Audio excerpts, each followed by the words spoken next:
திறந்தது மணிக்கதவு மரகத பதுமையை இனி தழுவு இடையில விழுந்தது இளமனசு இருக்கிற சுகம் அது பல தினசு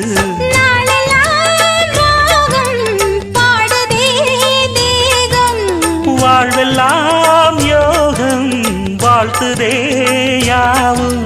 விதவிதமா விருந்து வச்சு விழி வழியே மருந்து வச்சு விரத்தோட அதில் பல சுகம் வரும் பொழுதாச்சு காட்டுக்குயில் பாட்டு சொல்ல வீட்டு கிளி கேட்டு கொள்ள ஒட்டி வந்த தாளமே கொட்டும் கெட்டி மேளமே தொட்டணைக்க வேணுமே பட்டு கிளி நாணுமே காட்டுக்கு